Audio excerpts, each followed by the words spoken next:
Hey there, folks. So, as you may know, there's been a general election called in the United Kingdom. There's been a general election called in the United Kingdom by an illegitimate and illegal government. And instantly, people are talking about what we're going to do, how we're going to stop this, and let's be part of it, and let's vote to make a change, and blah, blah, blah. We've never voted to make a change yet. What makes you think you're going to vote to make a change this time? And also as well, we need to remember that fascism responds is a direct response to liberal movements. So the more there's progressive social movements, the more fascism comes down heavy-handedly within the system that we operate, the fascist neoliberal system that we're in. So what I'm doing is, I've voted my entire life. No doubt come the day I'll probably go out and I'll vote Green as always. But the reality is we don't need to vote. And everything that this illegitimate governments and these illegitimate governments are doing, they're able to do with a very small majority of people. And they're also able to do with a lot of corporate investment. But what we need to do here in Scotland, and what I'm starting to do, is we need to, and what you need to do wherever you may come from, or wherever your roots come from, your family, your history, your heritage. We all come from somewhere. We all got history. We all got heritage. We all got bloodlines.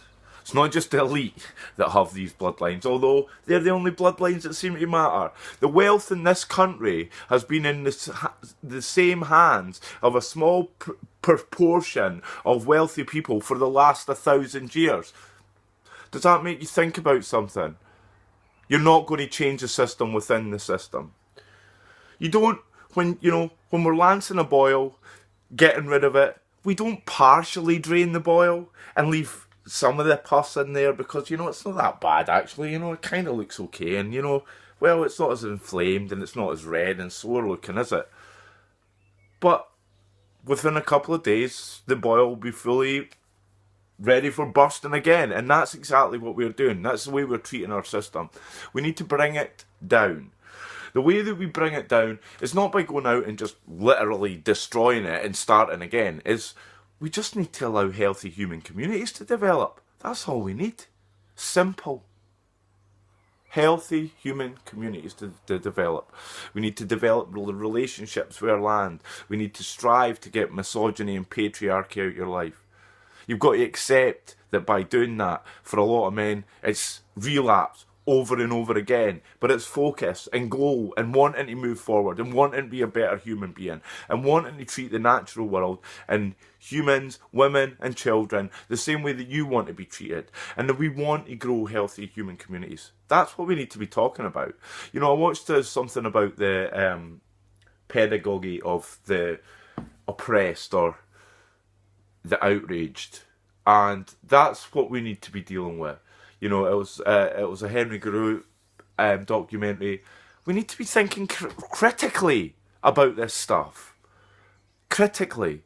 When we start to address it critically and we talk about it to one another, we can actually change it. If we just wholeheartedly go, yeah, I'm going to volunteer for the Labour Party and go running down to the Labour Party, you just become part of the Labour Party and you just become part of that system. And no matter how progressive and wonderful that they might be doing, they're talking about bringing in, the basic income and it's about building a fairer society. It's not about changing it though, is it? Really, it's just about making it a little bit more, equitable, a little bit fairer for you and I, which is fine, which is great, at least a little bit more compassionate, but the reality is still going to be a capitalist system.